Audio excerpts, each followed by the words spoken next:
ब्राह्मणी व्यवस्था कितने साल से ब्राह्मणी व्यवस्था सदियों से अपने पर है। उनका उद्देश्य है कि समाज पर हमेशा अपना काबू पाना, कंट्रोल पाना, अपना श्रेष्ठत्व हमेशा रखना। लेकिन हर जमाने में वो अलग अलग तरीका अपनाते हैं। एक तरीका अपना के जब वो कुछ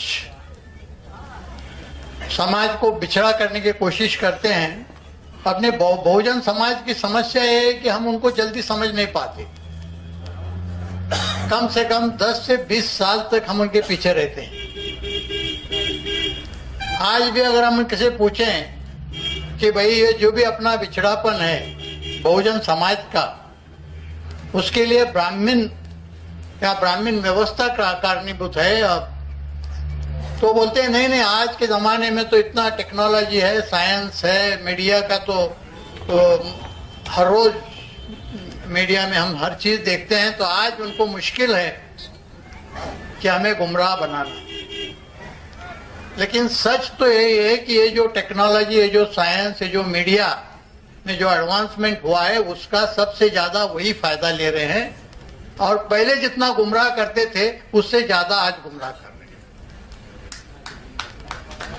पहले तो इतिहास लिखते थे और साल 2 साल पहले की बात हमें झूठ बताते, गुमराह करते थे। आज कल जो हो रहा है, आज हमें झूठ बता के गुमराह करते हैं हर रोज। मीडिया के बारे में कई वक्ताओं ने बोला, मीडिया तो शुरू से ही उन्होंने अपने कब्जे में की है। पढ़े लिखे तो वही थे। मीडिया जब शुरू हुई तो नेचुरली वो कब्जा उन्होंने किया। आज अपने काफी लोग बहुजन हैं, दलित हैं, मुस्लिम भी मीडिया में हैं, लेकिन वो जो व्यवस्था बनी है वो ब्राह्मणी व्यवस्था है। तो इसलिए पूरी तरह से उसमें कोई भी हो, व्यवस्था ब्राह्मणी होने से पूरा जो मेनस्ट्रीम मीडिया है वो ब्राह्मणी मीडिया है। तो वो जो उनको जो चाहते हैं, वो जो चाहते हैं वही हम सुबह उठ के पढ़ते हैं।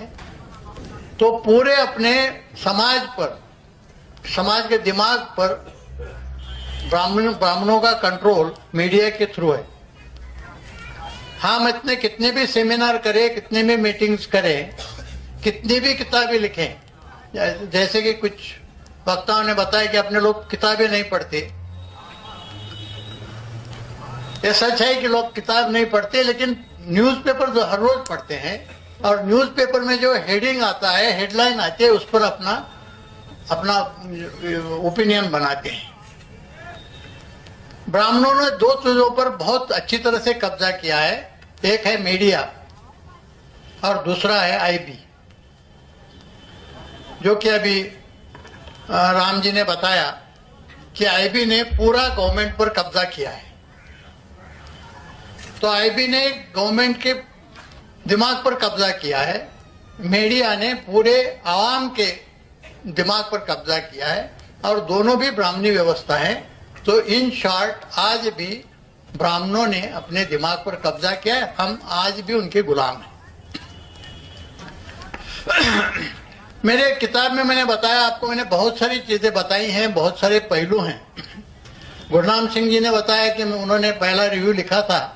मुझे पता नहीं कौन से पहलू पर उन्होंने लिखा था, मैंने पढ़ा नहीं है उनका रिव्यू। लेकिन मैं सिर्फ आपको एक, जो मेरे बुक का टाइटल है कि हु किल्ड करकरे, इस संबंध में थोड़ा बताना चाहूंगा कि हु किल्ड करकरे एक सब्जेक्ट से आपको पता चलेगा कि हमें कितना गुमराह किया जा रहा है। आज आप किसी आम आदमी को पूछेंगे, वो चाहे हिंदू हो, मुस्लिम हो, वो ओबीसी हो, एससी हो, एनटी हो, कि भाई बॉम्बे का जो अटैक हो गया 26/11 का, वो किसने किया, और हेमंत करकरे की हत्या किसने की, तो हर एक कोई बताएगा अजमल कसाब ने, अजमल कसाब, और अजमल कसाब को जो फांसी चढ़ाई गई तो मुस्लिम लोगों ने भी अपने अपने इलाके में पेड़े बांट दिए, मिठाई बांटी। उनको पता नहीं है कि सच क्या है। मेरे किताब में मैंने जो सच लिखा है, तो अभी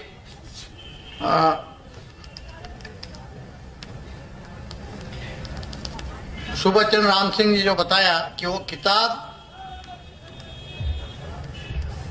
हाईकोर्ट में दाखिल की है, उस पर ये है, तो सच वही नहीं है। सच उसमें का थोड़ा सच ये है कि बॉम्बे अटैक की केस में का फिर री इन्वेस्टिगेशन किया जाए, इस पर एक PIL दाखिल की है। यहाँ पटना के ही एक बहुत बुजुर्ग हैं, वो 3 बार यहाँ के MLA रह चुके हैं। आज मुझे रिसीव करने भी आए थे। 80 साल उम्र है उनकी। उनका नाम है राधाकांत यादव। राधाकांत यादव जी ने मेरे बुक के आधार पर एक याचिका हाईकोर्ट में दाखिल की है और कहा है कि ये बुक में लिखा है ये सच है, फिर पुलिस ने जो इन्वेस्टिगेशन किया है वो झूठ है। तो इसलिए इस पुस्तक के आधार पर, इस बुक के आधार पर इस पूरे केस का री इन्वेस्टिगेशन किया जाए। तो उनकी 50 पेज की वो पिटीशन है। तो हाईकोर्ट ने government of India, Maharashtra government और बॉम्बे पुलिस को नोटिस देके उसको जवाब मांगा है। 3 साल हो गए। 17 अगस्त 2010 को उनको नोटिस इश्यू की। आज तक ना ये उन्होंने जवाब नहीं दिया और कोर्ट को भी हिम्मत नहीं हुई कि उस पर कुछ ऑर्डर करे री इन्वेस्टिगेशन की। मेरे बुक में मैं सिर्फ वो एक पार्ट लेता हूं, बॉम्बे अटैक का और करकरे की हत्या का। मैंने बताया कि करकरे की हत्या किसने की और क्यों की। करकरे की हत्या ब्राह्मण्यवादियों ने और IB ने मिलके की। और ये क्यों की? तो ये ब्राह्मणवादियों की एक बहुत बड़ी साजिश चली थी 5-6 साल से, और वो साजिश का पर्दाफाश हेमंत करकरे ने किया था और वो बाज नहीं आ रहा था। जो भी उसे सबूत मिले थे, वो सबूत के आधार पर वो अपने लोगों को बुलाता था और उनकी पूछताछ करता था। एक बहुत हेमंत करकरे मेरे बहुत करीबी दोस्त थे, बहुत ईमानदार आदमी थे। जब वो मालेगांव 2008 का इन्वेस्टिगेशन कर रहे थे, जांच कर रहे थे, तो उस दरमियान उन्होंने 3 लैपटॉप बरामद किए। और वो जब लैपटॉप वो खोल के देखा तो उसमें वो लैपटॉप में वो 3 लैपटॉप यानी हिंदू राष्ट्र का या ब्राह्मण राष्ट्र का ब्लूप्रिंट था, प्रोजेक्ट रिपोर्ट ही था। अभी कुछ वक्तागण बता रहे थे कि ब्राह्मण लोगों को अपना यहाँ वर्चस्व हमेशा रखना है और उसकी कोशिश करते हैं, और जो RSS और BJP जो बनी है वो उसी उद्देश्य से बनी है। ये सच है कि RSS जब बनी तो उनका उद्देश्य था कि ब्राह्मणी व्यवस्था को कायम रखना और हिंदू राष्ट्र के नाम से ब्राह्मण्यवादी राष्ट्र इस देश में लाना, यही उनका उद्देश्य था। लेकिन आगे चलकर BJP आई और वो पॉलिटिक्स में चले गए। फिर जो कट्टर ब्राह्मण्यवादी थे वो सोचने लगे कि अब ये लोग एम्बिशियस बन गए हैं, जो अपना मुख्य उद्देश्य है ब्राह्मण्यवादी राष्ट्र का निर्माण करना, अब ये इनके बस की बात नहीं है। तो इसलिए उन्होंने अभिनव भारत नाम की एक संस्था, एक संगठन एक शुरू किया। और ये संगठन क्या करता था? ये संगठन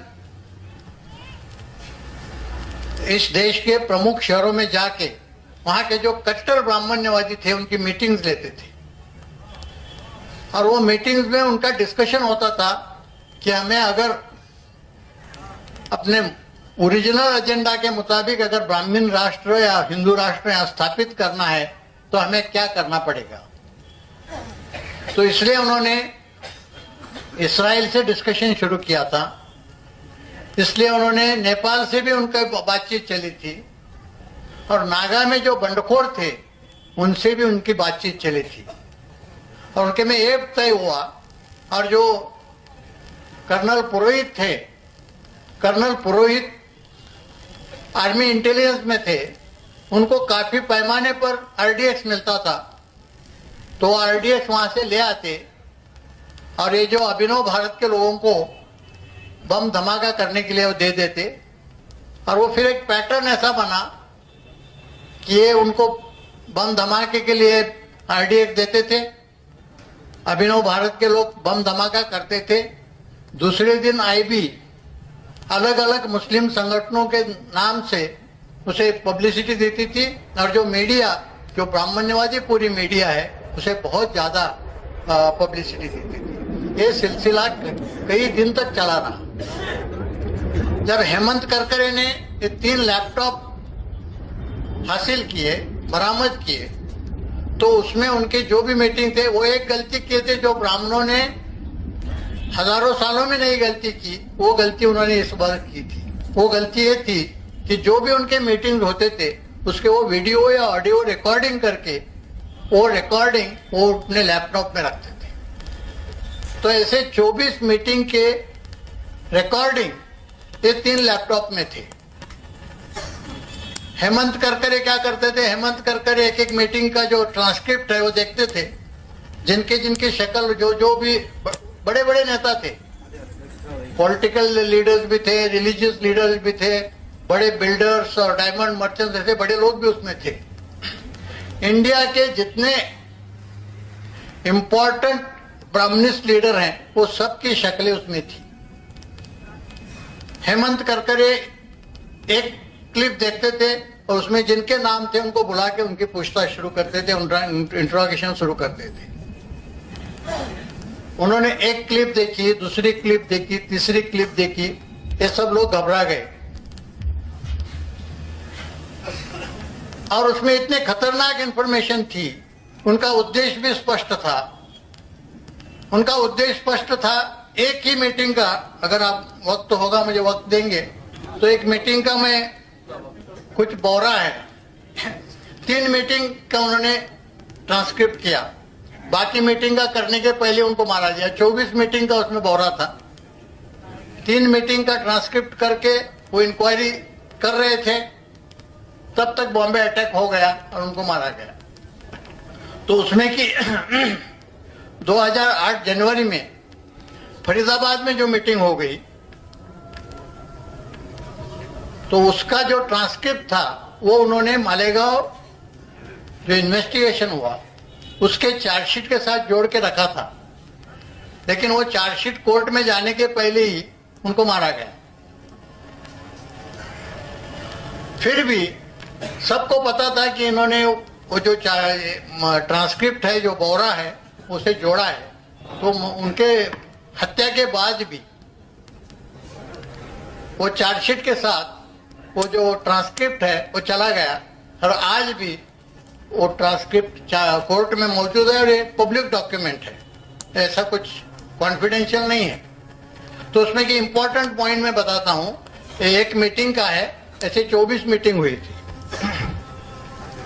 ये मीटिंग कुछ इंग्लिश में और कुछ हिंदी में हुई थी। ज्यादातर हिंदी में थी, कुछ कुछ अंग्रेजी वर्ड, इंग्लिश वर्ड्स वो बोलते थे। तो उनके उद्देश्य क्या थे, उनका पैटर्न क्या था, ये सब बातें उससे पता चलती हैं। पुरोहित, लेफ्टिनेंट कर्नल पुरोहित वो मीटिंग में बोलते हैं अपना उद्देश्य क्या है। Will fight the constitution. ये वर्क सर्विंग आर्मी ऑफिसर है पुरोहित, लेफ्टिनेंट कर्नल पुरोहित। पुरोहित बोलते हैं we will fight the constitution, will fight the nation, this nation is not ours. वो बोलता है एक जो संविधान है इससे हमें लड़ना है, ये राष्ट्र से भी लड़ना है, अपना राष्ट्र ही नहीं है। पुरोहित फिर आगे बोलते हैं we have to fight the constitution, we have to fight for our independence. अपने स्वतंत्रता के लिए लड़ना है, अपनी यानी ब्राह्मणों की। फिर वो हिंदी में बोलते हैं इस संविधान को मानना ही नहीं है, नॉकिंग डाउन ये एक ही तरीका आवश्यक है। ये संविधान को हमें मानना नहीं है, इसे खत्म करना एक ही तरीका है। फिर उपाध्याय करके वो भी रिटायर्ड आर्मी ऑफिसर है, वो बोलते हैं this constitution is not applicable to us, will not be acceptable to us, another constitution will come in to place, then Hindu Rashtra is establish. ये घटना अपने को एक्सेप्टेबल नहीं है, इसे मानना ही नहीं है, नई घटना बनाना चाहिए और फिर अपना हिंदू राष्ट्र बनेगा। तो फिर उसमें सुधाकर द्विवेदी, जो दयानंद पांडे के नाम से भी पहचाने जाते हैं, सुधाकर द्विवेदी भी हैं और वो खुद को शंकराचार्य कहते थे, वो फिर नई कॉन्स्टिट्यूशन क्या होगी वो उसका सजेशन देते हैं। वो बताते हैं राज्य व्यवस्था का हमारे यहाँ कुछ पौराणिक शास्त्र है, हमारी जो स्मृतियां हैं, जो बाबा साहब ने स्मृति एक जलाई, कौन सी, मनुस्मृति, तो ये सब स्मृतियां जो हैं वही हमारी संविधान है इस समाज की। इस समय 14 स्मृतियां हैं हमारे इस देश में, उन सारे को इकट्ठा कीजिए। जैसी एक मनुस्मृति थी वैसे बोलते हैं 14 स्मृतियां हैं, उनको इकट्ठा कीजिए, वही हमारी कॉन्स्टिट्यूशन है, वही हमारा संविधान है। फिर पुरोहित बोलते हैं इस देश में हमें वेदों के मुताबिक जो बताया गया है सनातन हिंदू धर्म, वैदिक धर्म, वो चाहिए। तो अपने को क्या चाहिए ये भी वो स्पष्ट करते हैं। फिर इसके लिए जो उन्होंने ये कर रहे, नेपाल के साथ क्या डिस्कशन हुआ, इसराइल के साथ क्या डिस्कशन हुआ, उसका भी काफी ब्यौरा है। उसमें के कुछ अंक मैं आपको पढ़ के दिखाऊंगा। किंग ज्ञानेंद्र के साथ हमारी मीटिंग तय थी 24 जून को और 2007 को, पिछले साल। और ये हमारी मीटिंग तय हुई थी 13 फरवरी को टेलीफोनिकली। और एक प्रज्वाल करके हैं, प्रज्वाल, उनको इंटेलिजेंस में अभी ब्रिगेडियर बनाया गया है, वो हमने इसके लिए बहुत कष्ट करके मीटिंग, उन्होंने बहुत कष्ट करके मीटिंग की थी। ये प्रज्वाल नेपाल के ब्रिगेडियर थे, उन्होंने मीटिंग की थी अभिनव भारत की और वहां के किंग ज्ञानेंद्र की। King has accepted our proposal. मेरा उनको प्रपोजल ये था कि मेरे 20 लोग आपके यहाँ से ऑफिसर बन के ट्रेनिंग करेंगे हर 6 महीने से। 1 साल में मुझे 40 लोग मिलेंगे और मेरे 200 लोग आपके यहाँ जवान करके ट्रेनिंग लेंगे, जो मेरे को 1 साल में 400 लोग मिलेंगे। तो जो टेररिस्ट थे अभिनव भारत के, जो ब्राह्मण्यवादी टेररिस्ट थे, उनको ट्रेनिंग देने का फैसला नेपाल के राजा में और इनके में हुआ था। 20 अधिकारी और 200 जवान हर 6 महीने में वो ट्रेनिंग करेंगे। दूसरी उन्होंने मांग की थी, you being an independent nation ask for AK-47 from Czechoslovakia, will pay the money and ammunition. जो AK-47 राइफल है वो चेकोस्लोवाकिया में मिलते, तैयार होते हैं, और वो इंडिविजुअल को नहीं मिलते, वो गवर्नमेंट को मिलते हैं। तो बोलते हैं कि आप वो लेके हमें दीजिए, हम आपको पैसे देंगे, एम्यूनिशन हम खुद खरीद करेंगे। The king has accepted. हाँ, तो एक किंग ने एक्सेप्ट किया। ये इनका दोनों का ये हुआ था। फिर इसराइल के साथ इनका जो डिस्कशन चला था, इसराइल से मैंने संपर्क किया है। हमारा एक कैप्टन इसराइल होके आ गया है। Very positive response from their side. हमने 4 चीजें मांगी थी, continuous and uninterrupted supply of equipment and training. Second, allow us to start our office with saffron flag in Tel Aviv. Number 3, political asylum. Number 4, support our cause in the UN that Hindu Rashtra is born. ये 4 मांगे की थी कि हमें equipment का और training दे दो। दूसरा, हमारा ऑफिस तेल अवीव में स्टार्ट कर दो, हमें राजकीय आश्रय दे दो, और चौथा हमारा कॉज यूएन में आप लेके चलो। तो उन्होंने दो चीजों को मान्यता दी है। They don't want to fly our national flag in Tel अवीव। बोलते हैं कि हमारे यहाँ जो भारत के साथ संबंध ठीक हो रहे हैं, हमको वो चाहिए, वो खराब हो जाएंगे। और दूसरी बात ये बोल रहे हैं कि हम आपको जो ये इंटरनेशनल फोरम में इस सिचुएशन में अभी इस हालात 2 सालों तक सपोर्ट नहीं करेंगे जब तक आपकी मूवमेंट कुछ मोमेंटम गैदर नहीं करती। Political asylum any time for equipment and training once you show something on the ground and, और मैं ये अचीव कर रहा हूं। वो बोले कि जो फ्लैग आप लगाने बोल रहे हो हिंदू राष्ट्र का, वो नहीं कर सकते। यूएन में भी आपका कॉल हम अभी नहीं कर सकते लेकिन ट्रेनिंग इक्विपमेंट आपको कभी भी मिलेगा और राजाश्रय आपको कभी भी मिलेगा। तो ये आश्वासन इस्राइल से मिला। फिर नागालैंड में जो बंडखोर गवर्नमेंट था उसे कंट्रोल करने के लिए हमारे आर्मी ऑफिसर भेजे जाते थे। जब इनको भेजा गया था पुरोहित को, तो पुरोहित ने वो बंडखोर जो नागा थे उनसे साठगांठ कर ली और उनके साथ 7 साल का उन्होंने गठबंधन किया कि 7 साल तक ये नागा के जो रिबेल गवर्नमेंट है उसे सपोर्ट करेंगे और नागा के रिबेल हिंदू राष्ट्र को सपोर्ट करेंगे। तो उसमें ये बोलते हैं कि आज के तारीख में NSCIM और NSCL का विघटन हो गया है तान सुकों को हटा के, और वो पैरेलल गवर्नमेंट काम कर रहे थे पिछले 50 साल से 55 साल से।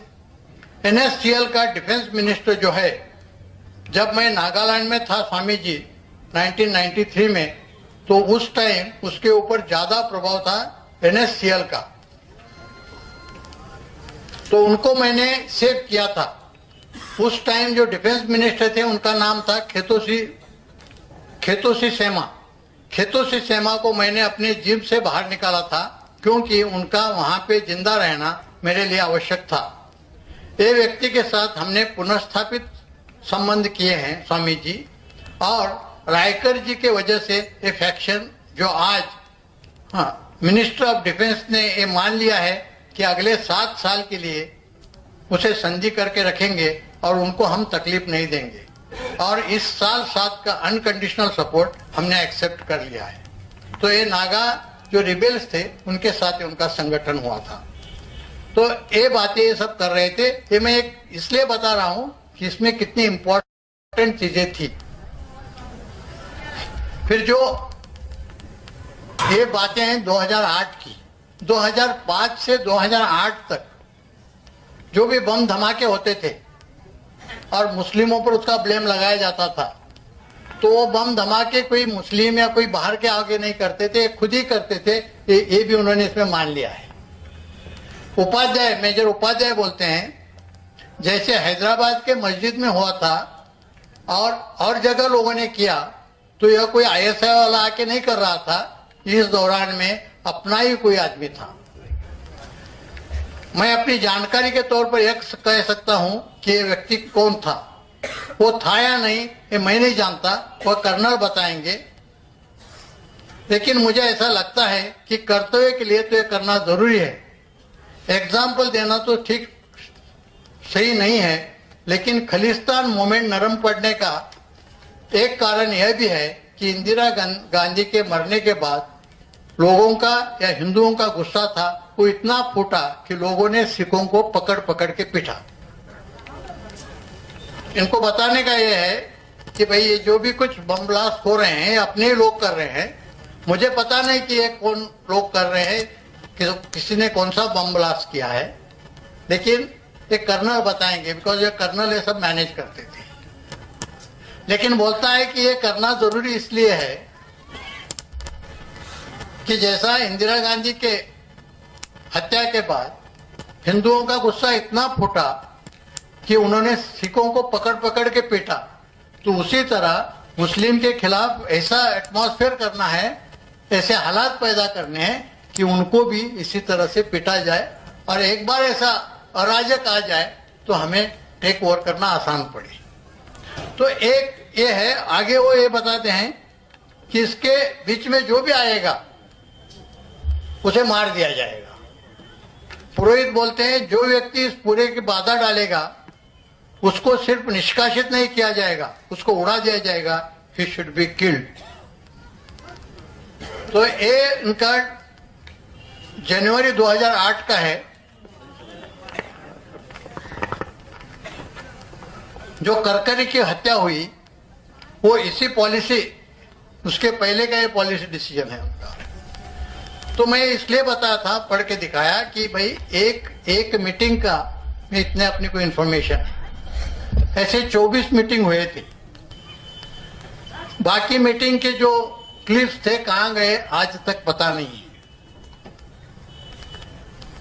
3 मीटिंग जब हो गए तब तक बॉम्बे अटैक हो गया और उसमें करकरे मारे गए।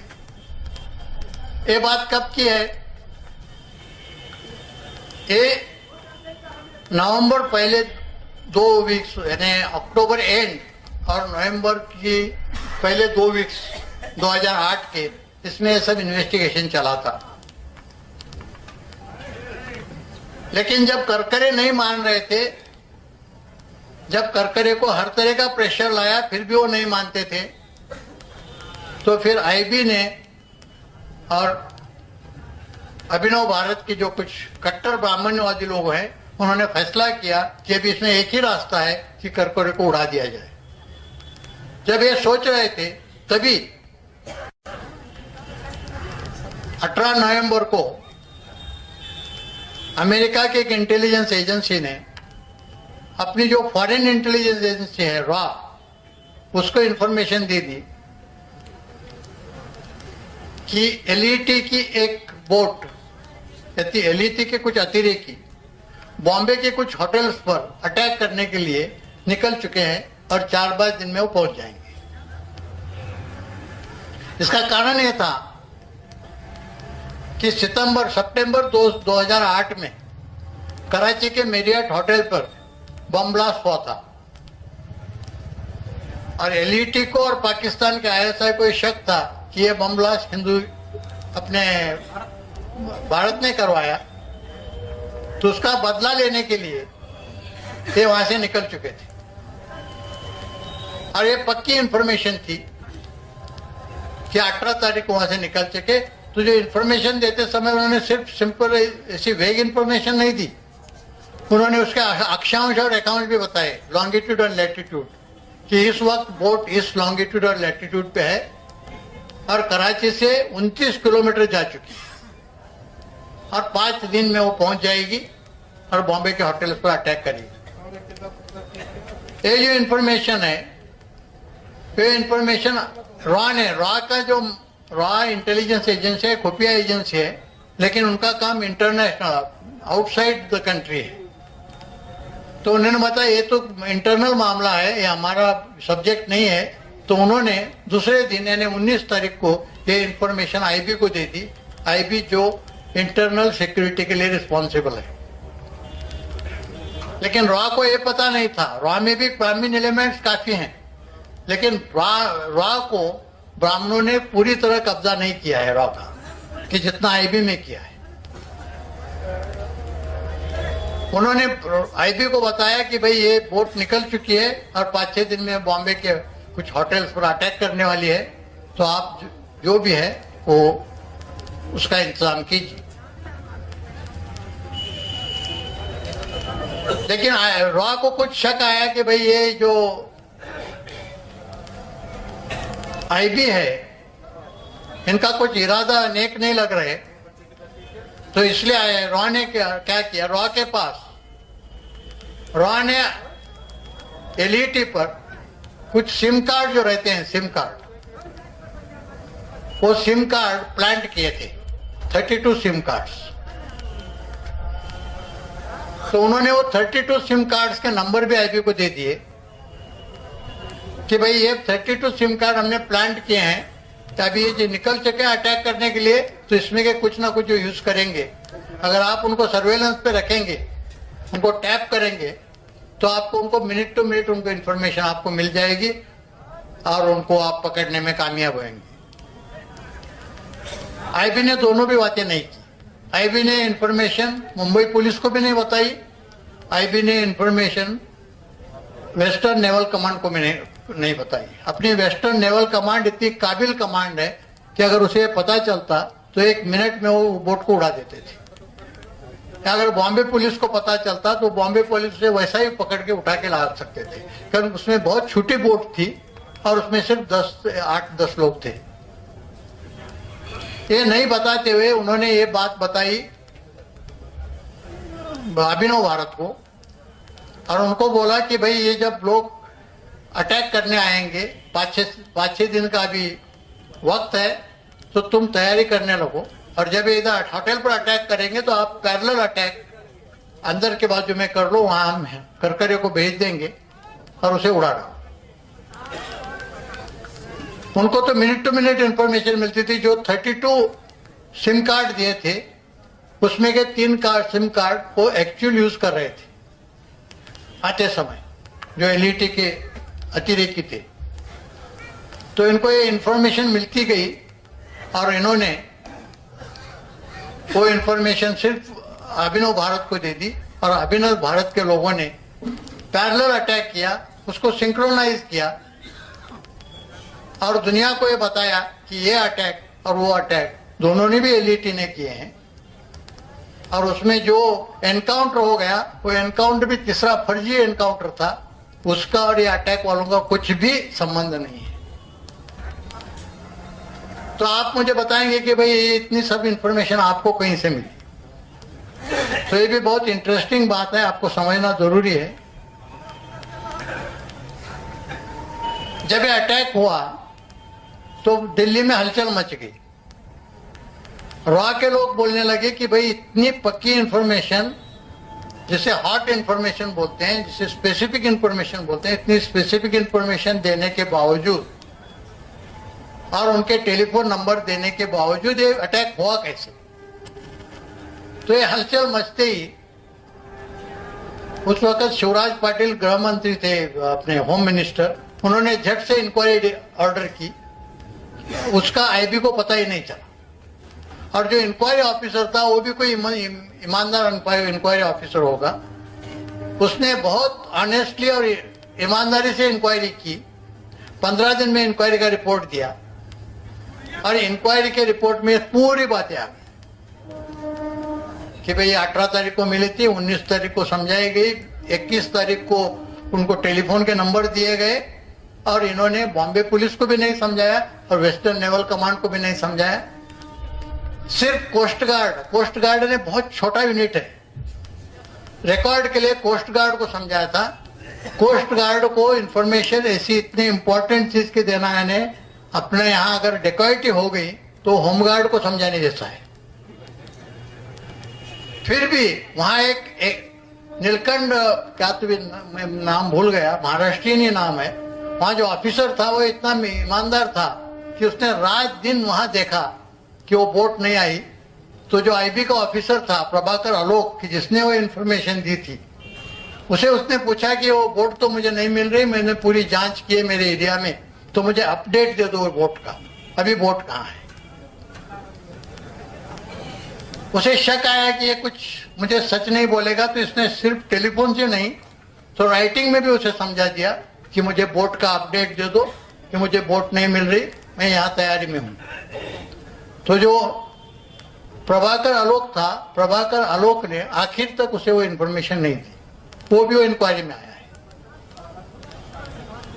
तो ये इंक्वायरी रिपोर्ट उन्होंने दबाने की कोशिश की, दबाई डली। लेकिन इंडियन एक्सप्रेस और हिंदुस्तान टाइम्स, ये दो न्यूज़पेपर ने वो रिपोर्ट कहीं से हासिल किया और उसमें के जो इंपॉर्टेंट पॉइंट्स थे वो पब्लिश किए। मेरे बुक का आधार वो 2 न्यूज़पेपर्स की कटिंग्स हैं। आज तक कोई चैलेंज नहीं कर पाया। मैंने उस पर ये 2 जो हेमंत करकरे को कैसा बुलाया गया, हेमंत करकरे को कैसा भेजा गया और जो एनकाउंटर हो गया वो एनकाउंटर कैसा झूठा था, ये सब बातें बुक में बताई है और इसी बुक के आधार पर, इसी पॉइंट के आधार पर राधाकांत जी यादव जो है उन्होंने वो PIL की है और उसे जवाब आज तक नहीं दे पाए और गवर्नमेंट भी आज तक उस पर कुछ नहीं बोल रही और कोर्ट भी उस पर, कोर्ट की भी हिम्मत नहीं हुई कि उस पर कुछ ऑर्डर करे। अगर कोर्ट के ऑर्डर एक हफ्ता पर भी अगर उसे जवाब नहीं देता तो कोर्ट एडवर्स इन्फ्रेंस निकाल के अपने ऑर्डर देता है, लेकिन आज तक इस पर ऑर्डर नहीं हुई। फिर राधाकांत यादव जी ने जब अजमल कसाब की आखिर लास्ट जो अपील था सुप्रीम कोर्ट में पेंडिंग था, तब राधाकांत यादव ने वहां ट्रांसफर एप्लीकेशन किया। उन्होंने कहा कि भाई जिस आधार पर अजमल कसाब को फांसी दी है नीचे के कोर्ट ने और हाई कोर्ट ने जिसे कंफर्म किया है और जिसका अपील आपके सामने शुरू है, उसी इन्वेस्टिगेशन को मैंने चैलेंज किया हाई कोर्ट में।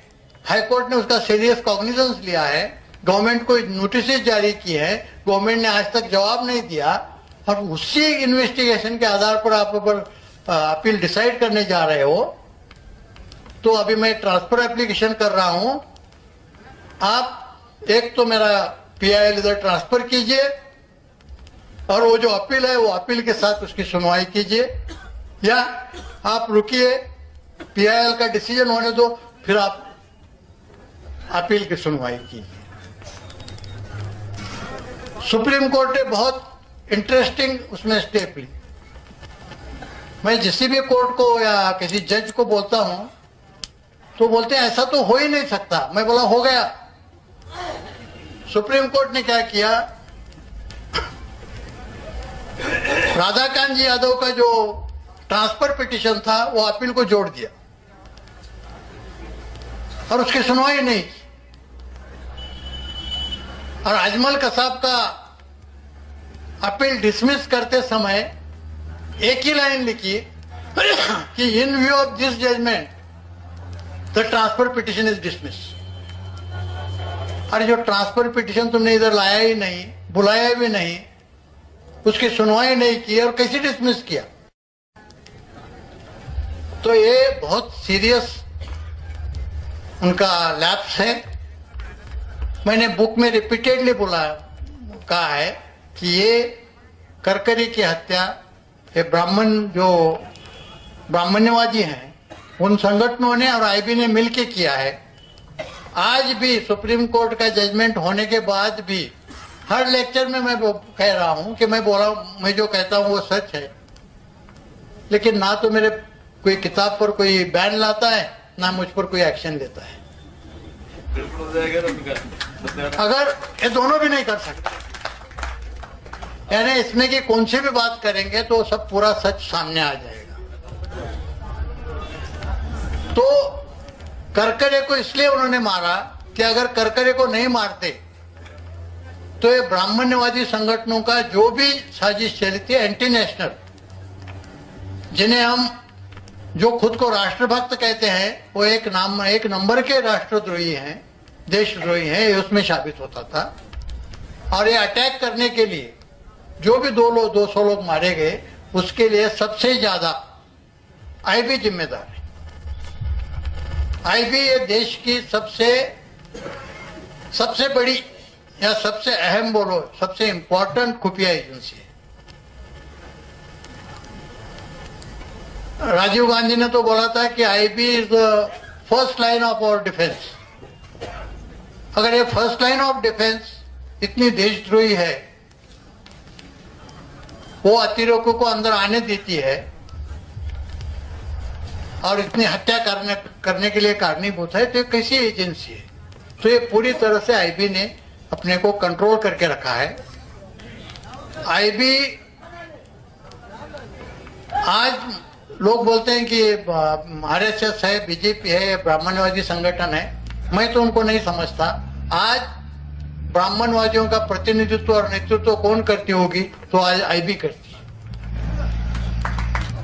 तो IB और IB को कोई भी पूछता नहीं, पूरी गवर्नमेंट उनके हाथ में है जुडिशरी भी उनसे डरती है, पार्लियामेंट में उनके खिलाफ क्वेश्चन भी नहीं पूछा जाता। एक संगठन ऐसा है कि उसका ऑडिट भी नहीं होता। राष्ट्रपति भवन का ऑडिट होता है, प्राइम मिनिस्टर के ऑफिस का ऑडिट होता है, हर डिपार्टमेंट का ऑडिट होता है, लेकिन आईबी का ऑडिट नहीं होता। और उनके पास इतना पैसा है, अकाउंटेड मनी, कि आप कभी इनकम टैक्स के लोग अपने साथ हैं, उनको पता होगा कि एक मेरे रैंक का ऑफिसर है, जॉइंट डायरेक्टर आईबी करके, आईजी रैंक का ऑफिसर होता है, उसका जो अनअकाउंटेड जो फंड्स हैं वो 800 करोड़ के हैं एक साल में, कि उसे उसका कुछ भी अकाउंट नहीं देना पड़ता, सिर्फ एक सर्टिफिकेट देना पड़ता है कि spent for such and such purpose, बस। तो ये एकमेव संगठन है कि जिसका ऑडिट नहीं होता। ये एकमेव संगठन है कि जो पार्लियामेंट्री जो कमिटीज है वो किसी भी पार्लियामेंट कमेटी के अंडर नहीं आता। ये एक ही संगठन है कि जिसके खिलाफ लोकसभा में या राज्यसभा में कोई क्वेश्चन भी नहीं पूछा जा सकता। तो आज ये सबसे खतरनाक संगठन कौन सा है, तो आईबी हुआ है। और आईबी आज क्या कर रही है, आईबी अपना कंट्रोल हमेशा रखने के लिए, आप लोगों को पता नहीं होगा, टेलीफोन ट्रैपिंग का अनरिस्ट्रिक्टेड पावर्स उन्होंने अपने पास लिए। 2011 में उन्होंने पहला प्रपोजल डायरेक्टर ऑफ टेलीकम्युनिकेशन को भेजा कि जितने भी सर्विस प्रोवाइडर कंपनीज हैं टेलीकम्युनिकेशन के, वो सबको लिखा जाए कि हमें जो भी चाहिए, जो भी टेलीफोन हमें इंटरसेप्ट करना है या जो भी ईमेल इंटरसेप्ट करना है या स्काइप इंटरसेप्ट करना है, तो वो इमीडिएट हमें अवेलेबल किया उन्होंने करना चाहिए। डायरेक्टर ऑफ टेलीकम्युनिकेशन ने उनको लिखा कि उनको लिखने की जरूरत नहीं है, हम खुद ही वो सॉफ्टवेयर तैयार कर सकते हैं। 2012 में उन्होंने वो सॉफ्टवेयर तैयार किया और अप्रैल 2013 से 70 करोड़ टेलीफोन और 12 करोड़ इंटरनेट के कनेक्शंस, इसमें कहा कि जो भी चाहे वो अपने आईबी के लोग अपने एक ऑफिस में बैठ के किसके भी परमिशन के बिना वो टैप कर सकते हैं और उनका रिकॉर्ड ले सकते हैं। ये अप्रैल 2013 से काम शुरू हुआ है। दूसरा काम उन्होंने किया है कि जो आधार कार्ड निकाले हैं ना, ये आधार कार्ड अच्छे इंटेंशन से निकाला था। अभी उन्होंने सिटीजनशिप कार्ड करके नया कार्ड शुरू किया है, और वो सिटीजनशिप कार्ड उन्होंने इसलिए अपने ताबे में लिया है कि यहां से आगे जो भी आपके अकाउंट्स मैटर होंगे, वो सब अकाउंट्स मैटर पे आपको आधार कार्ड का नंबर देना पड़ेगा। तो अभी उन्होंने आधार कार्ड को बाजू रखने शुरू किया है, अभी सिटीजन कार्ड यहाँ से आगे आएगा, और जो भी तुम्हारे ट्रांजैक्शन होंगे उसमें सिटीजन कार्ड का रेफरेंस आएगा, तो भी आपके फाइनेंशियल जो भी डीलिंग्स हैं वो भी आईबी को पता चलेंगे। बिकॉज एक डायरेक्टर जनरल ऑफ रजिस्ट्रेशन करके एक पोस्ट है, वो पोस्ट होम डिपार्टमेंट के अंदर आती है, उसका फायदा लेके उन्होंने ये काम शुरू किया है। और तीसरा काम एनसीटीसी करके अभी शुरू करने जा रहे हैं। एनसीटीसी का मतलब है नेशनल काउंटर टेररिज्म सेंटर। तो नेशनल काउंटर टेररिज्म सेंटर शुरू करके वो पूरे इन्वेस्टिगेशन के पावर्स जो स्टेट्स को थी वो अपने पास लेना चाहते हैं। कुछ स्टेट ने उसे ऑब्जेक्शन लिया है, इसलिए वो काम रुका है, लेकिन आज न कल आईबी वो भी करके रहेगी। आईबी का उद्देश्य यह है कि कल किसकी भी कौन सी भी पार्टी पावर में आए, फिर वो कांग्रेस आए, बीजेपी आए, आप आए, कोई भी आए, उनका बाप भी आए, तो भी ये उनके सबके बाप रहेंगे। पूरी टेलीफोन के पावर उनके पास है, या अभी सिटीजनशिप कार्ड आया तो फाइनेंशियल डीलिंग पर भी उनका कंट्रोल रहेगा, और एनसीटीसी आने के बाद इन्वेस्टिगेशन पर भी उनका कंट्रोल रहेगा। तो इसी तरह से ये आईबी ने, और पूरी तरह से आईबी, अभी किसी ने बताया कि आरएसएस ने अपना आईबी का कब्जा किया है, ऐसा नहीं है। आज आईबी ने ही सबका कब्जा किया है। आज आरएसएस वाले और बीजेपी के जो कट्टर ब्राह्मण्यवादी हैं, उन्होंने पूरा उनको सरेंडर किया है। उन्होंने मान लिया है कि अपने लीडर है, ये अपने प्रतिनिधि हैं। तो अभी कट्टर आरएसएस वाले, कट्टर बीजेपी वाले, वो आईबी के खिलाफ कुछ नहीं बोलते। आईबी को पूरा फ्रीडम दिया है। आईबी के खिलाफ कभी भी बीजेपी वाला, जो कट्टर बीजेपी वाला है, जो ब्राह्मण्यवादी है, वो आईबी के खिलाफ कभी नहीं बोलता, क्योंकि वो पता है जो आईबी कर रही है वो अपने मूल उद्देश्य के लिए है। हमें यहाँ से आगे बहुत सतर्क रहने की जरूरत है। ये बहुत डेंजरस सिचुएशन है और आईबी का ओरिजिन क्या है किसी भी पता नहीं है। सीबीआई हो, बाकी दूसरे जितने भी एजेंसियां हैं, संविधान आने के बाद, कॉन्स्टिट्यूशन आने के बाद सबका रिकॉन्स्टिट्यूशन हुआ है। आईबी का रिकॉन्स्टिट्यूशन ही नहीं हुआ। आईबी 1887 में एक टेलीग्राफ, इंग्लैंड से एक टेलीग्राम आया, वो टेलीग्राम पर वो एस्टेब्लिश हुई है 1887 में। उसके बाद उनका कुछ ओरिजिन नहीं है। आज 2 PIL पेंडिंग है उसके ओरिजिन के लिए। एक है बेंगलोर में 1675 ऑफ 2011 और 2010, और दूसरी है यहाँ सुप्रीम कोर्ट में, जो अपने भूषण, क्या नाम उनका, प्रशांत भूषण ने डाली है। लेकिन दोनों पर गवर्नमेंट ने आज तक जवाब नहीं दिया और दोनों के खिलाफ कोर्ट ने कुछ भी ऑर्डर नहीं की। तो सबसे डेंजरस सिचुएशन जो है ये आईबी की है। और ब्राह्मण लोग, हम जो बोलते हैं ना, ब्राह्मण अपना ब्राह्मणत्व भूले नहीं है, वो हमेशा ध्यान रख के चलते हैं। और वो कितना भी एडवांसमेंट हो, टेक्नोलॉजिकल एडवांसमेंट हो, साइंटिफिक हो, कुछ भी हो, वो अपना श्रेष्ठत्व रखने की हमेशा कोशिश करते रहेंगे, करते हैं। अपने तरीके बदलेंगे लेकिन अपना उद्देश्य नहीं बदलेंगे। तो हमें हमेशा सतर्क रहना चाहिए। इतना बोलकर मैं आपकी रजा लेता हूँ।